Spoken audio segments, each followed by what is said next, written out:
Bonjour ou bonsoir, chers amis.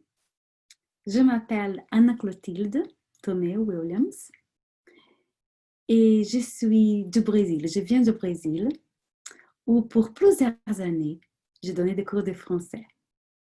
Il y a déjà un certain temps, je vis ici aux États-Unis et je donne des cours de portugais à l'Université Northwestern près de Chicago aux États-Unis. Et je me sens vraiment ravie d'être ici aujourd'hui. Je me sens très honorée. Je vous remercie beaucoup de l'invitation. Et je suis ici aujourd'hui pour partager un petit peu mon expérience avec vous. Alors, allons-y.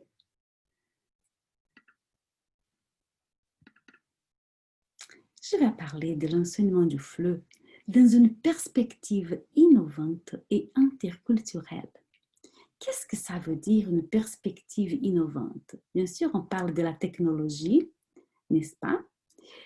Et comment on peut en profiter. Et comment la technologie peut aussi aider la communication entre les apprenants. Et les apprenants et leur culture et leur langue, comment on peut utiliser? Quelle est cette perspective en fin de compte? Bon, quand on parle de technologie et l'enseignement de langue, on pense aussi à l'évolution des appareils, des communications et aussi dans les appareils qu'on utilisait pour enseigner une langue. On pense aussi à nos croyances. D'abord, c'était la compétence linguistique, disons, et il faudrait très bien connaître la grammaire d'une langue. On croyait que c'était ça ce qu'il faudrait faire. Et répéter tout le temps pour avoir une compétence parfaite, si possible. Puis la technologie a commencé à avoir une évolution encore, et aussi l'approche pour enseigner la langue. Donc, on a pensé à une approche cognitive et communicative, une approche communicative où on pourrait échanger des idées et penser à la communication, mais il y avait encore des exemples figés dans la langue. Et parfois, on se pensait, est-ce que c'est comme ça que les gens parlent dans notre pays? Est-ce qu'on se communique bien? Est-ce que c'est la communication? Est-ce qu'on pourra être un parlant natif? C'était le parlant natif, l'idéal. Bon, après, l'Internet a tout changé, n'est-ce pas? Il a pensé à une approche socio-cognitive, mais on a pensé aussi aux interactions authentiques, les projets de collaboration mutuelle. Et on a commencé à penser aussi au contenu culturel comme base de tout l'apprentissage. Et alors, on a pensé à une approche interculturelle et aussi à développer une compétence interculturelle. Tout cela, on pense, c'est le développement de la technologie qui nous a aidé aussi à changer nos croyances et à repenser nos formes de communication. Et alors, je ne sais pas quel serait le prochain pas en technologie et comment on va faire que la communication va changer encore, comment, on ne le sait pas. Mais maintenant, on pense que la communication, les innovations aident la communication. Bon. Et en parlant de communication, la communication effective dans une langue étrangère, ça peut être tellement difficile il y a des gens qui, c'est difficile d'y arriver.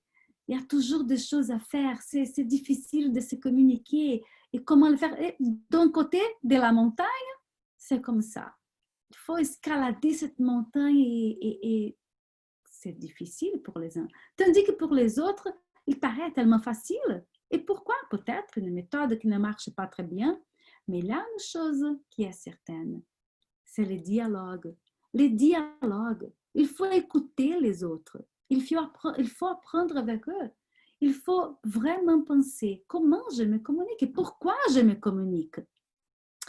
Bon, aujourd'hui, on se communique tout le temps, sans arrêt, et il y a des différentes possibilités de communication sur l'appareil portable et, et vraiment, on se communique avec beaucoup d'applicatifs qui nous vont faire repenser la communication.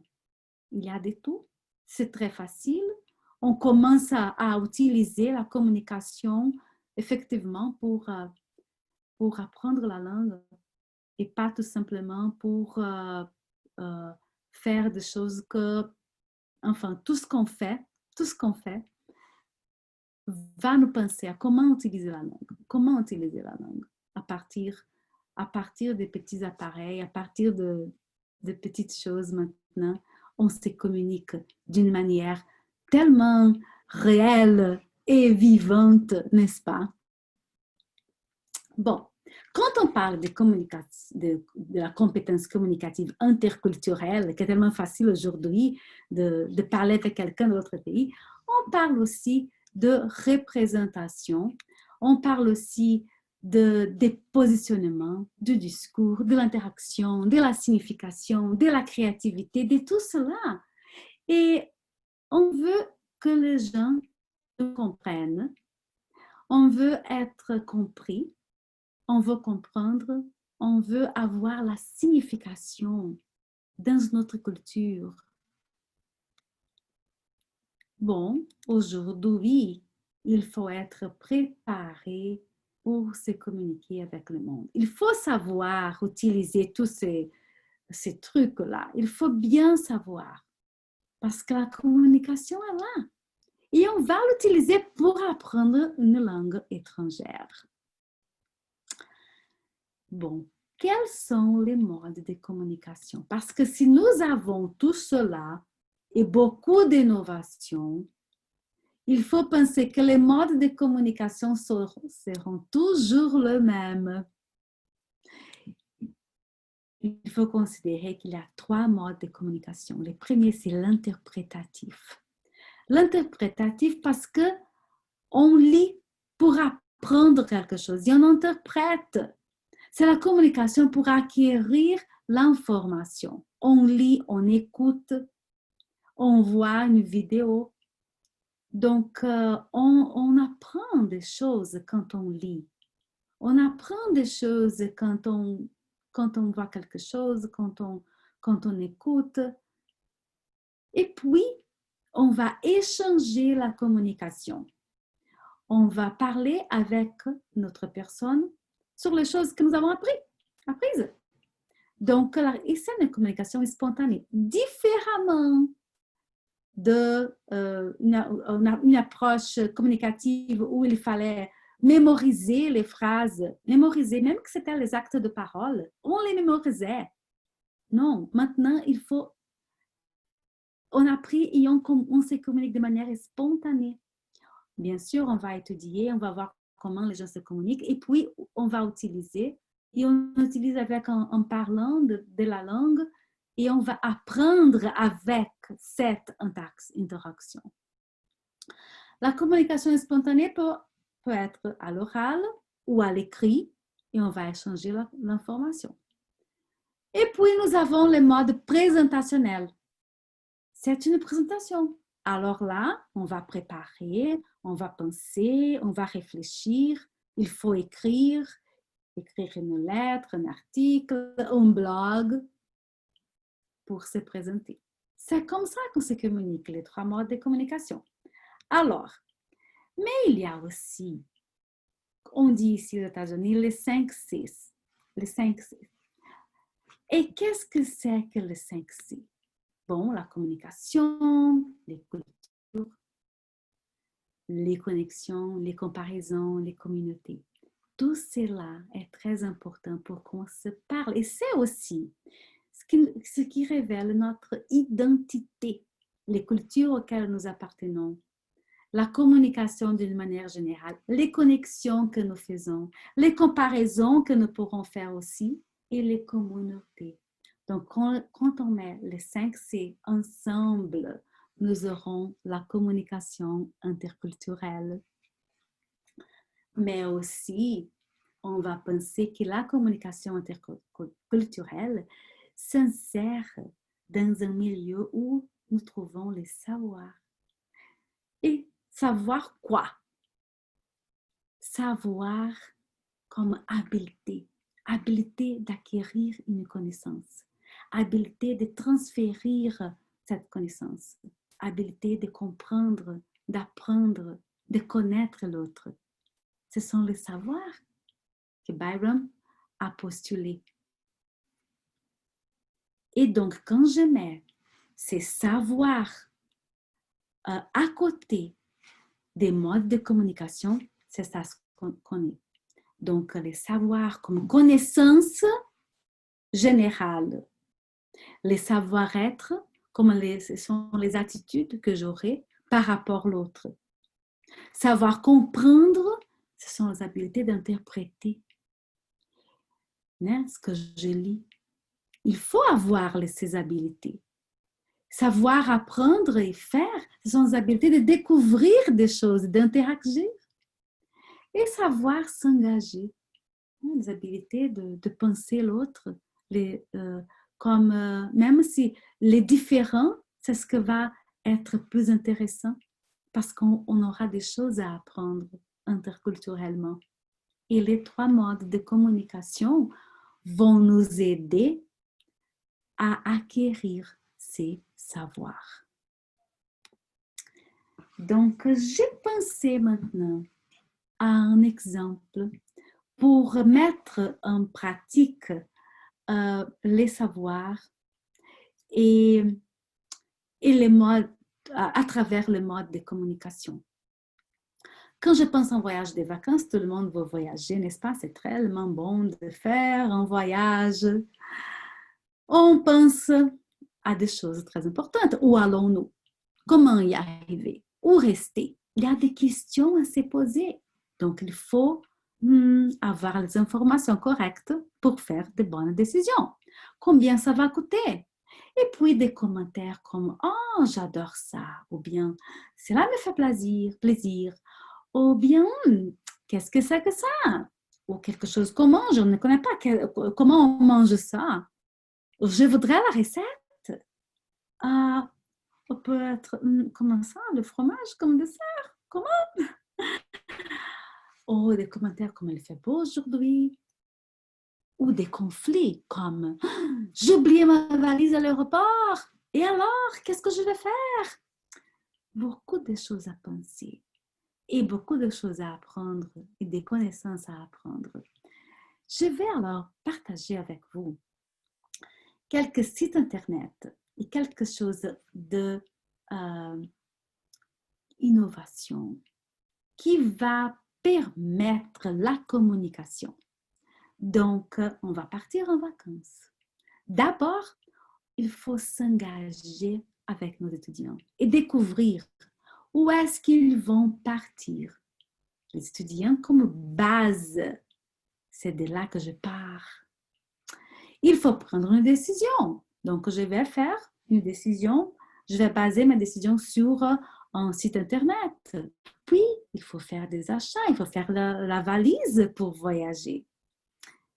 On va voyager, on va découvrir, on va connaître beaucoup de choses et puis on va partager nos mémoires.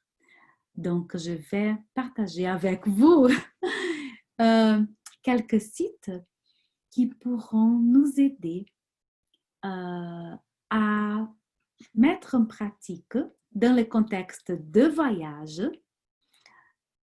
le développement de la compétence interculturelle. Voyons si je vais partager avec vous. Et le premier site que je partage avec vous, c'est ce Mentimeter. C'est très facile. Vous allez voir que quand euh, vous faites, vous allez sur menti.com, il y aura d'autres, bien sûr.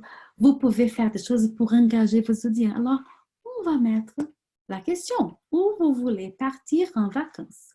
Ils peuvent discuter un double ou un groupe. Ah, nous allons à la plage. Pourquoi vous préférez la plage? Non, je préfère la montagne. Ah non, moi, je rêve d'une grande ville. Ah non, vive la campagne. Allons à la campagne. Donc, ils vont décider où ils vont aller, où ils préfèrent aller. Puis, on va partager avec eux les résultats. Les résultats. Et donc, voilà les résultats. Bon, avant, on peut cacher les résultats. Et on va tester, qu'est-ce que vous pensez? Est-ce que vous pensez qu'on va à la plage? Les gens ont préféré quoi?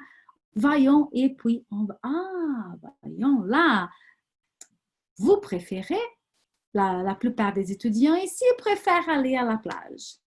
Donc, on va à la plage. On va penser à la plage. Et alors, vous allez poser une autre question.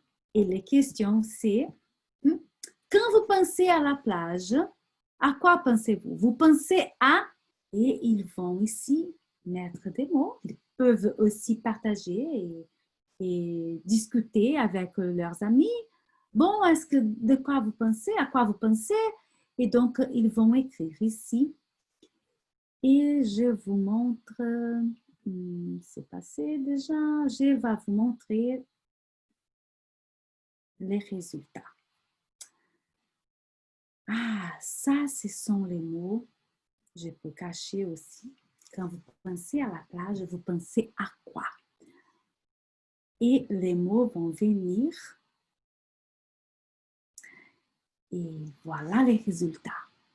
Ah, vous pensez à vos amis, aussi à nager, aux sports nautiques, maillot de bain sur le sable, le soleil, beaucoup de mots. Ça, ce sont les mots qu'ils ont choisis. Il y aura peut-être d'autres mots à partir de leur propre expérience. Nous avons ces mots-là.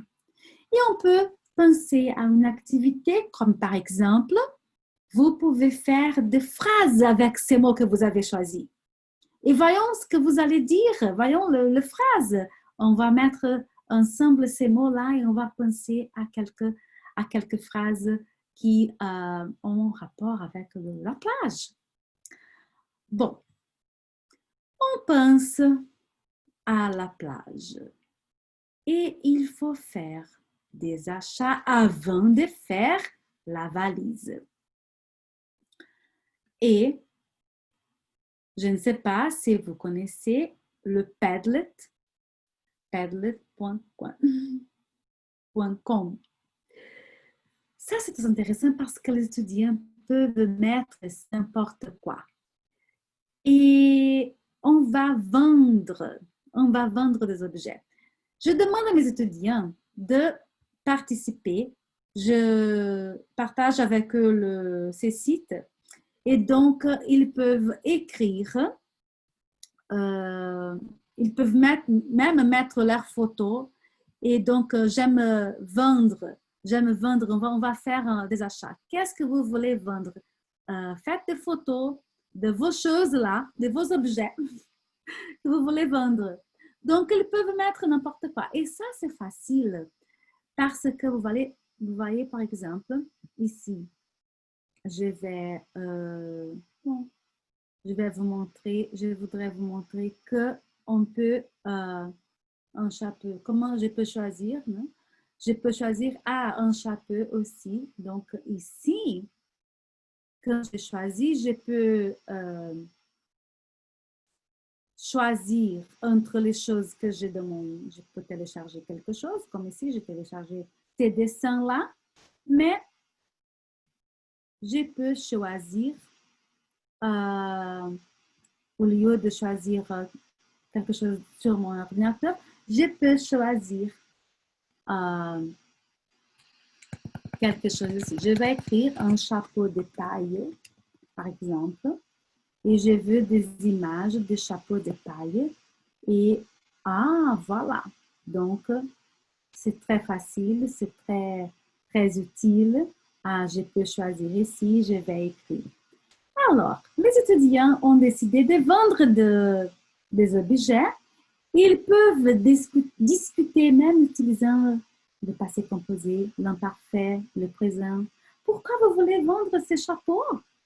Où est-ce que vous avez utilisé ces chapeaux avant ou porté ces chapeaux? Quand vous avez porté ces chapeaux? Et pourquoi? Et est-ce que vous allez à la plage avec ces chapeaux? Et pourquoi? Donc, on peut mettre des questions et on peut parler un peu d'eux-mêmes. S'ils vendent ces objets, ils vont parler un peu de l'histoire de ces objets. Ce sera très intéressant. Bon, et puis, on va alors faire nos valises. Et pour faire nos valises, j'aime bien un autre site que c'est un Jamboard, les valises. Voilà les chapeaux. J'ai acheté ce chapeau. Je vais mettre le chapeau dans ma valise. Et donc, d'autres choses que je vais mettre dans ma valise. Et je partage avec mon ami. Il va dire, vous allez à la plage. Mais attention, il y a des choses que vous avez oubliées. Donc, je peux demander à mon collègue de classe, vous allez regarder ma valise et je vais regarder ta valise. Et on peut, sur Jamboard, laisser quelques mots ici. Oh, c'est très bien, votre valise. C'est excellent, j'aime bien ça. Ou bien, vous avez oublié quelque chose. Donc, je peux utiliser ça. Et donc, regarde ma valise. Donc, je vais, vous n'allez pas à la plage avec ces trucs-là. Vous avez ici des bottes d'hiver. Vous avez un manteau. Vous allez en montagne en hiver. Donc, on va discuter un peu sur les choses qu'ils vont mettre dans leur valise pour voyager. Finalement, ils vont raconter leurs vacances. Bon, mais où est-ce qu'on va partir? J'ai dit que je vais en France et je vais à la plage, n'est-ce pas? So, on va penser ici. J'aime bien ça.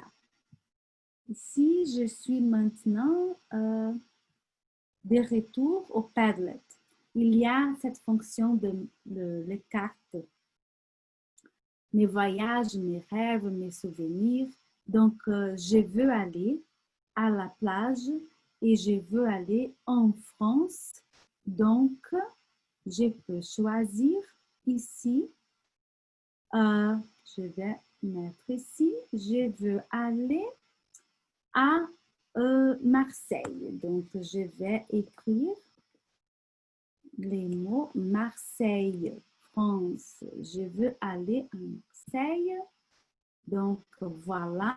Ici, on a trouvé Marseille. Je vais écrire, bon, je veux une photo de Marseille. Voilà, Marseille, une photo de Marseille. Et je peux mettre dans ma carte les photos des endroits où je suis allée. Et je peux parler, je peux dire d'autres choses aussi.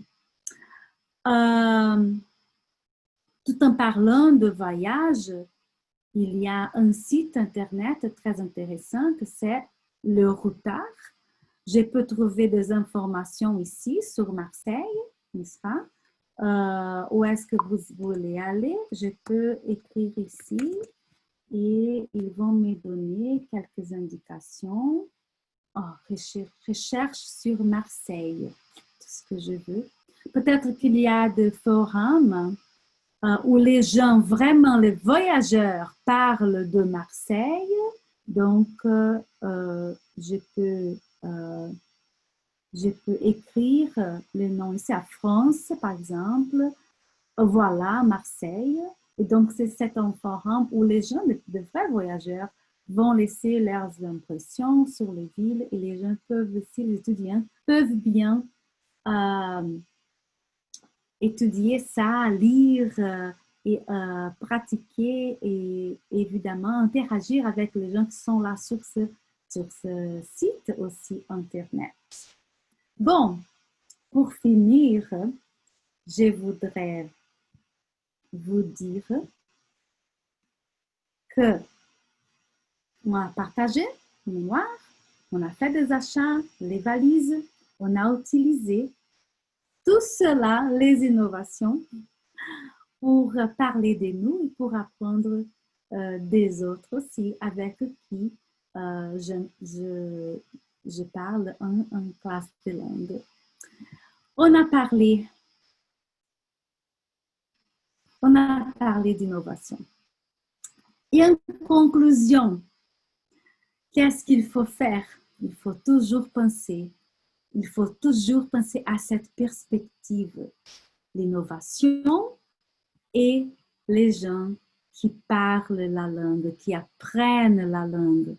Il faut toujours utiliser les innovations pour qu'ils puissent interagir, parler d'eux-mêmes et grandir dans la langue et dans la vie.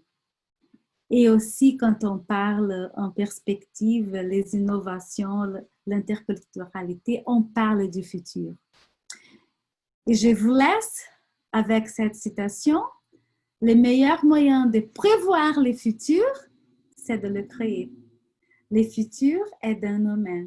Il faut alors agir, interagir et apprendre. Merci beaucoup de votre attention. C'était un grand plaisir pour moi. Et voilà mon adresse mail. Vous pouvez m'écrire si vous voulez. Et moi aussi, je voudrais apprendre avec vous. Merci encore.